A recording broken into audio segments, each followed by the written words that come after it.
ಇದೆ, ಬೇರೆ ಬೇರೆ ಕಾರ್ಯಕ್ರಮಗಳಿದೆ. ಈಗ ಓದೋದು ಸ್ಟ್ರೆಸ್ ತುಂಬಾ ಇರುತ್ತೆ. ಆದ್ರಿಂದ ಆ ಸ್ವಲ್ಪ ಜನ ಬೆಳಿಗ್ಗೆ ಬರೋದು 3 ಅವರ್ ಸಂಡೇ ಆಗಿದೆ. ಸಂಡೇಸು ಎಲ್ಲರೂ ಆಚೆ ಬರ್ಬೇಕಾದ್ರೆ ಸ್ವಲ್ಪ ಕಷ್ಟನೇ. ಸೊ ಪರವಾಗಿಲ್ಲ, ಯಾಕಂದ್ರೆ ಒಬ್ಬರಿದ್ರೂ ಸಾಕು, ಅವ್ರಿಗೆ ಎಷ್ಟೋ ಜನಕ್ಕೆ ಇದು ಏನ್ ನಡೀತಾ ಇದೆ ಅಂತ ತಲುಪುತ್ತೆ, ಎಲ್ಲರಿಗೂ ಗೊತ್ತಾಗುತ್ತೆ. ಇಂಟರ್ನ್ಯಾಷನಲ್ ಯೋಗ ಡೇ 2014-15ರಿಂದ ಶುರುವಾಗಿದೆ. 15-16 ನಾನು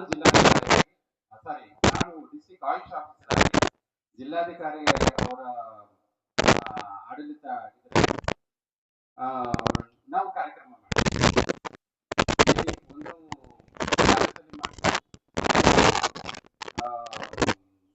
ರೇಸ್ ಮಾಡಿ ಇವಾಗ ಮೋರ್ ದನ್ 1 lakh ಏನೋ ಒಂದು ಗಿನ್ನಿಸ್ ರೆಕಾರ್ಡ್ ಆಗಿದೆ, ನಿಮ್ಗೆಲ್ಲ ಗೊತ್ತಿರುತ್ತೆ.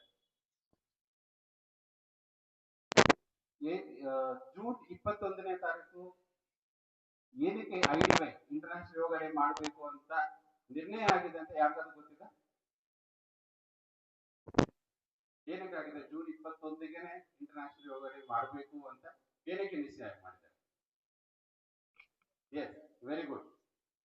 So it is the longest day ಇರೋದ್ರಿಂದ ಆವತ್ತನ್ನ ಇಂಟರ್ನ್ಯಾಷನಲ್ ಯೋಗ ಡೇ ಅಂತ ಅವರು ಆವತ್ತು ಪರಿಗಣಿಸಿ ಆವತ್ತೇ ಮಾಡಬೇಕು ಅಂತ ಇದು ಮಾಡಿಲ್ಲ. ಯೋಗ ಎಷ್ಟು ಇಂಪಾರ್ಟೆಂಟ್ ಇರುತ್ತೆ ಅಂದ್ರೆ ಇದು ಜೀವನದಲ್ಲಿ ಮುಖ್ಯವಾಗಿ ಯೋಗ ಮಾಡೋದು ಬರೀ ಆಸನಗಳೇ ಮಾಡೋದಲ್ಲ. ಸರ್ ಹೇಳಿರೋ ತರ ಸರ್ ಯೋಗ ಹಿಸ್ಟ್ರಿನ ತುಂಬಾ ಚೆನ್ನಾಗಿ ಅವರು ಎಕ್ಸ್ಪ್ಲೇನ್ ಮಾಡಿದ್ರು. ಅಷ್ಟಾಂಗ ಯೋಗ ಬಗ್ಗೆ ಹೇಳ್ತಾ ಇದ್ರು. ಯಮ, ನಿಯಮ, ಆಸನ, ಪ್ರಾಣಾಯಾಮ, ಪ್ರತ್ಯಾಹಾರ, ಧಾರಣ, ಧ್ಯಾನ, ಸಮಾಧಿ. ನಾವು ಅಷ್ಟು ದೂರ ಹೋಗುವ ಅವಶ್ಯಕತೆ ಇಲ್ಲ. ಯಮ, ನಿಯಮ, ಆಸನ, ಪ್ರಾಣಾಯಾಮ ಈ 4 ಬಗ್ಗೆ ಸಿಂಪಲ್ ಆಗಿ ತಿಳ್ಕೊಂಡ್ರೆ ಸಾಕು. ತುಂಬಾ ಡೀಪ್ ಆಗಿ ನಾವೇನು ಹೋಗುವ ಅವಶ್ಯಕತೆ ಇಲ್ಲ. ಯಮ ನಿಯಮ ಅಂದ್ರೆ ಏನು? ನಾವು ಫಸ್ಟ್ ಸ್ಟ್ಯಾಂಡರ್ಡ್ ನಾವು ಕಲ್ತಿರ್ತೀವಿ. ಸುಳ್ಳು ಹೇಳ್ಬಾರ್ದು, ಕಳ್ಳತನ ಮಾಡಬಾರ್ದು, ಇನ್ನೊಬ್ಬರದ್ದು ಏನು ಎಕ್ಸ್ಪೆಕ್ಟ್ ಮಾಡಬಾರ್ದು ಅಲ್ವಾ? ನಾವು ಫಸ್ಟ್ ಸ್ಟ್ಯಾಂಡರ್ಡ್ ಎಲ್ಲ ವಚನಗಳನ್ನೆಲ್ಲ ನಾವು ಓದಿರ್ತೀವಲ್ವಾ? Simple things. ಆ ಸಿಂಪಲ್ ಥಿಂಗ್ಸ್ ನಾವು ಪಾಲನೆ ಮಾಡಬೇಕು ಜೀವನದಲ್ಲಿ, ನಿಯಮವಾಗಿ ಇರ್ಬೇಕು. ಇತ್ತೀಚೆಗೆ ನಾನು ಫಸ್ಟ್ ರೂಮ್ ಎಲ್ಲರೂ ಒಂದು ಸ್ಮಾಲ್ ಡಿಸ್ಕಷನ್ ಮಾಡ್ತಾ ಇದ್ದೆ. ಇತ್ತೀಚೆಗೆ ಇದು deep subject, is a very deep subject. But ನಿಮ್ಗೆ ಸಿಂಪಲ್ ಆಗಿ ಒಂದು ಅರ್ಥ ಆಗ್ಬೇಕು ಅಂದ್ರೆ, ಇತ್ತೀಚೆಗೆ ನಾನು ಅಬ್ಸರ್ವ್ ಮಾಡೋದು ಮಕ್ಕಳಲ್ಲಿ ಒಂದು ಕಾನ್ಸಂಟ್ರೇಷನ್ ಕಮ್ಮಿ ಇದೆ. ಕಾನ್ಸಂಟ್ರೇಷನ್ ಹೇಗಾಗುತ್ತೆ? ನಾವು ಏನು ಮಾಡ್ತೀವಿ ಅದನ್ನ ಬೇರೆ ಬಗ್ಗೆ ಯೋಚನೆ ಮಾಡ್ತಾ ಇದ್ದೀವಿ ಅಲ್ವಾ? ತುಂಬಾ ಜನ ನೋಡ್ತೀವಿ. ಅಂದ್ರೆ ನಾವು ಊಟ ಮಾಡ್ತಾ ಇರ್ತೀವಿ, ಟಿವಿ ನೋಡ್ತಾ ಇರ್ತೀವಿ. ನಾವು ಏನು ಊಟ ಮಾಡ್ತಾ ಇದ್ರೆ ನಮ್ಗೆ ಗೊತ್ತಾಗಲ್ಲ. ನಾವು ಬರೀ ಟಿವಿಯಲ್ಲಿ ಏನು ಪ್ರೋಗ್ರಾಮ್ ಬರುತ್ತೋ ಅದೇ ನೋಡ್ತಾ ಇರ್ತೀವಿ. ಕ್ಲಾಸಲ್ಲಿ ಇರ್ತೀವಿ, ಇನ್ನೊಂದು ಕಡೆ ಎಲ್ಲೋ ಯೋಚನೆ ಮಾಡ್ತಾ ಇರ್ತೀವಿ. ಆಟ ಆಡ್ತಾ ಇರ್ತೀವಿ, ಬಟ್ ನಾವು ನಮ್ಮ ಕಾನ್ಸಂಟ್ರೇಷನ್ ಅಲ್ಲಿರಲ್ಲ. ಸೊ ಪ್ರತಿಯೊಬ್ಬರಿಗೂ ಇತ್ತೀಚೆಗೆ ಮಕ್ಕಳಿಗೆ ಏನಾಗ್ತಾ ಇದೆ ಅಂದ್ರೆ ಒಂದು ಕಾನ್ಸಂಟ್ರೇಷನ್ ಅನ್ನೋದು ಕಮ್ಮಿ ಆಗ್ಬಿಡುತ್ತೆ. ಅವರು ಹೇಗೆ ಏನು ಕೆಲಸ ಮಾಡ್ತಾ ಇದಾರೆ ಅಂದ್ರೆ they are not in the present. So yoga ಏನ್ ಹೇಳ್ಕೊಡುತ್ತೆ, ಯಮ ನಿಯಮ ಏನ್ ಹೇಳ್ಕೊಡುತ್ತೆ, ನೀವು ಪ್ರೆಸೆಂಟ್ ಅಲ್ಲಿ ಹೇಗಿರ್ಬೇಕು, ಈಗ ಏನ್ ಕೆಲಸ ಮಾಡ್ತಾ ಇದ್ರೋ ಆ ಕೆಲಸ ಮೇಲೆ ಕಾನ್ಸಂಟ್ರೇಷನ್ ಮಾಡಿ. ಅಷ್ಟೇ, ವೆರಿ ಸಿಂಪಲ್. 1 hour ಕ್ಲಾಸ್ ಇರುತ್ತೆ ಅನ್ಕೊಳ್ಳಿ. You have 40 minutes of class. 40 minutes class ಇದ್ರೆ 40 minutes you concentrate on the class what teacher is telling, and you are started doing some homework. Just homework ಮೇಲೆ concentrate ಮಾಡಿ, ಬೇರೆ ಇದ್ರ ಬಗ್ಗೆ concentrate ಮಾಡಿ. ಆಟಾಡ್ತೀರಾ,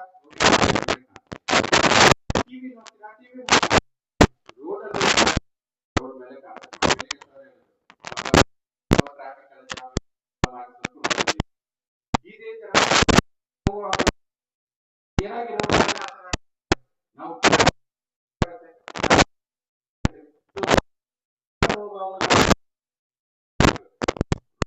follow ಮಾಡಿ.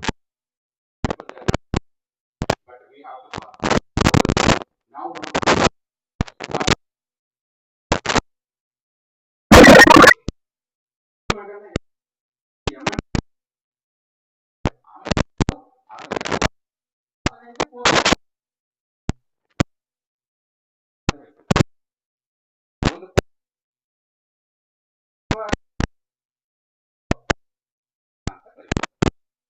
ಅಲ್ವಾ ಈಗ ಮಾಡ್ತಾರೆ. ಬಟ್ ಎಲ್ಲ ಪರ್ಫೆಕ್ಟ್ ಆಗಿ ನಾವು ಇದೆ, ಅದರಲ್ಲಿ ಸ್ವಲ್ಪ ಆಸನ ಮಾಡಕ್ಕಾಗುತ್ತೆ. ಯಾವುದೇ ಆಸನ ನೀವು ಒಂದು ಸ್ಥಿರವಾದ ಮ್ಯಾಕ್ಸಿಮಮ್ ಮಾಡಬೇಕು, ಅದು ಆಸನ. So comfortness you have to increase, ಅದನ್ನ ಇನ್ಕ್ರೀಸ್ ಮಾಡ್ತಾ ಹೋಗ್ಬೇಕು. ನಾವು ಇವತ್ತು ಮಾಡಿರೋ ಆಸನ ಮತ್ತೆ ನೆಕ್ಸ್ಟ್ ಮಾಡುವಾಗ ನಮಗೆ ಕಂಫರ್ಟ್ ಜಾಸ್ತಿ ಆಗ್ತಾ ಹೋಗುತ್ತೆ. ಅದಕ್ಕೆ ಪ್ರಾಕ್ಟೀಸ್ ಮಾಡಿ ಆಸನ ಅನ್ನೋದನ್ನ ಏನ್ ಮಾಡ್ಬೇಕು, ಪ್ರಾಕ್ಟೀಸ್ ಮಾಡಬೇಕು. ಆ ಕಂಫರ್ಟ್ನೆಸ್ ನ we have to first pain ಇರುತ್ತೆ, ಒಂಥರ ಡಿಸ್ಕಂಫರ್ಟ್ ಇರುತ್ತೆ, ಇದು ನನಗೆ ಅವಶ್ಯಕತೆನೇ ಆಗಿರುತ್ತೆ. But when you practise it you start getting the comfortness in the asana. Why we should do only asana? ಈಗ ನಾವು ಕೇಳ್ಬೋದು ಆಸನನೇ ಏನೋ ಮಾಡ್ಬೇಕು ಸರ್, ಎಕ್ಸರ್ಸೈಸ್ ಮಾಡ್ಬೋದು, ನಾವು ಮಸಲ್ ಡೆವಲಪ್ ಮಾಡ್ಕೋಬೇಕು, what is the difference between asana and other exercise? Anybody can tell what is the difference between asana and other exercise? ಇಷ್ಟೊತ್ತು ತುಂಬಾ ಚೆನ್ನಾಗಿ ಇಲ್ಲಿ ಆಸನ ಡ್ಯಾನ್ಸ್ ಮಾಡಿ ನಾನು ನಮ್ಮ ಯೋಗ ಕಾಲೇಜ್ ಸ್ಟೂಡೆಂಟ್ಸ್ ಬಂದಿದ್ದಾರೆ ಅಂತ. ಈಗ ನಮ್ದು ಯೋಗ ಕಾಲೇಜ್ ಸ್ಟೂಡೆಂಟ್ ಅವ್ರಿಗೆ ಅದೇ ಹೇಳ್ತಾ ಇದ್ದೆ, ಮಕ್ಕಳು ನಮ್ಮ ಯೋಗ ಕಾಲೇಜಲ್ಲಿ KRS ನ್ಯಾಚುರಲ್ ಅಲ್ಲಿ ವಿ ಹ್ಯಾವ್ ಇಂಟರ್ನ್ಯಾಷನಲ್ ಸ್ಟೂಡೆಂಟ್ಸ್ ಇದ್ದಾರೆ. ಐ ಮೀನ್ ಅವರು ಇಂಟರ್ನ್ಯಾಷನಲ್ ಇದರಲ್ಲಿ ಕಾಂಪಿಟೇಷನ್ ಮಾಡಿರುವಂತ ಸ್ಟೂಡೆಂಟ್ಸ್ ಇದ್ದಾರೆ. ನಾವು ಯೋಗನ 5 years they study deeply, complete 5 years ಯೋಗ ಮಾಡ್ತಾರೆ. Bachelor of naturopathy in yogic sciences ಅಂತ. ಇದಕ್ಕೆ ಮುಂಚೆ ನಾವು ಓದೋ ಟೈಮಲ್ಲಿ ತುಂಬಾ ಕಮ್ಮಿ ಇತ್ತು. ಹೀಗೆ ಕರ್ನಾಟಕ ಅಲ್ಲಿ ನಾವು ವಿ ಆರ್ ವೆರಿ ಲಕ್ಕಿ, ಮೈಸೂರಲ್ಲಿ ನಮಗೆ ಒಂದು ಯೋಗ, ಮೈಸೂರಲ್ಲಿ ಒಂದು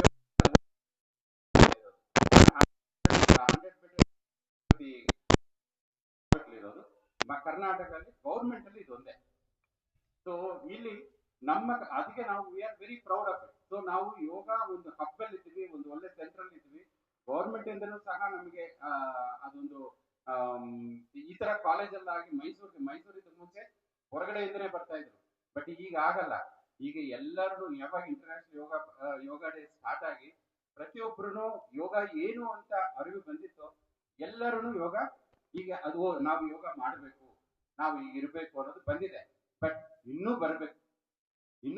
ಯೋಗ ಡೇ ಅಂದ ತಕ್ಷಣ ಇದೆಲ್ಲ ಫುಲ್ ಆಗ್ಬೇಕು, ಆ ತರ ಬರಬೇಕು. Okay, so now I ask you one question. What is the difference between yoga and other exercise? Why we should do only yoga, not other exercise? So not other exercise, you can do other exercise also. ಎಲ್ಲ exercise ಮಾಡಬಹುದು, ಪ್ರತಿಯೊಂದು ಒಳ್ಳೆದೇ. ಯಾಕಂದ್ರೆ ವ್ಯಾಯಾಮ ಇರುತ್ತೆ. ವ್ಯಾಯಾಮ is good. ಏನಕ್ಕೆ ಮಾಡ್ಬೇಕಂದ್ರೆ ಬೇರೆ ಎಕ್ಸರ್ಸೈಸ್ ಅಲ್ಲಿ ನಾರ್ಮಲ್ ಏನಾಗುತ್ತೆ, ಮಸಲ್ಗೆ ಮಾತ್ರ ಸ್ಟ್ರೆಂತ್ ಬರುತ್ತೆ. ಜಸ್ಟ್ ಲಿಟಲ್ ಒಂದು ರೆಸ್ಪಿರೇಟರಿ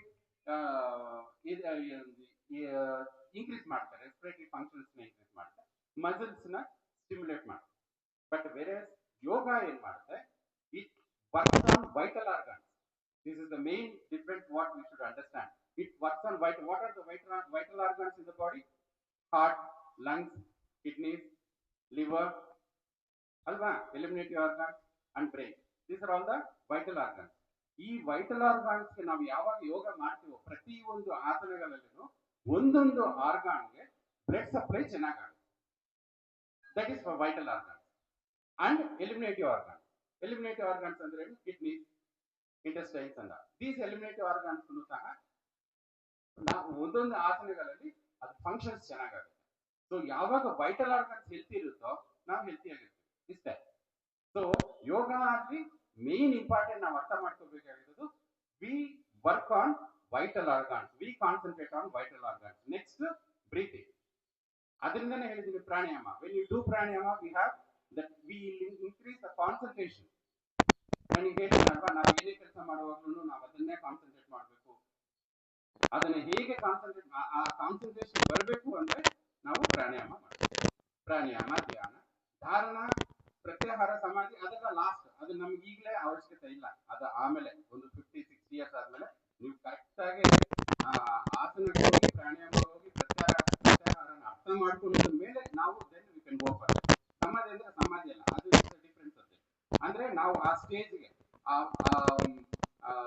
ಕಂಪ್ಲೀಟ್ ಒಂದು ಹ್ಯೂಮನ್ ಆಗಿ ಆಗ್ತೀವಿ. ಅದಕ್ಕೆ ಶ್ರೀಕೃಷ್ಣ ಹೇಳ್ತಾನೆ, ಯಾರು ಯೋಗ ಮಾಡ್ತಾರೆ ಅವರು ಯಾರು ಕರೆಕ್ಟ್ ಆಗಿ ನಾನೇ ದೇವ್ರ ಅಂತ ಶ್ರೀಕೃಷ್ಣ ಏನಕ್ಕೆ ಹೇಳ್ತಾರೆ ಅಂದ್ರೆ, ಅವರು ಯೋಗದಲ್ಲಿ ತುಂಬಾ ಮೇಲೆ ಅಂದ್ರೆ ನೀವು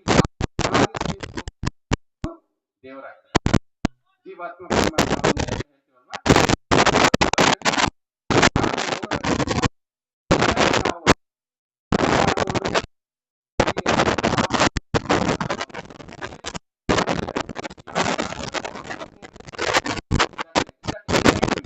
ಎಲ್ಲ ಋಷಿಗಳು ಅವರ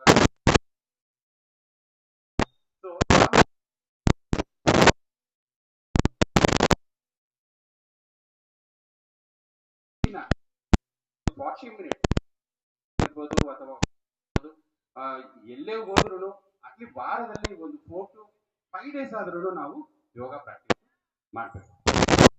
ಓಕೆ, ಮಾಡ್ತೀರಾ? ಓಕೆ.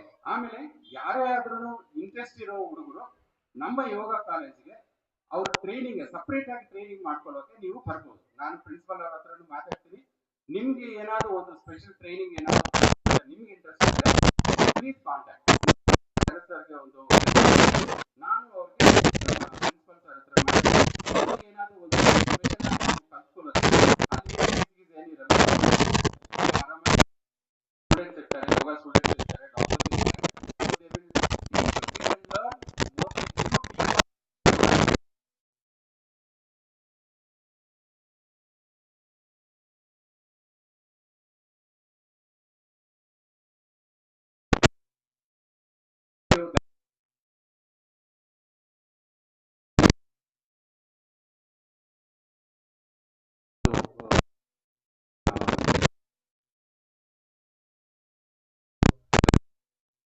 ನಾವು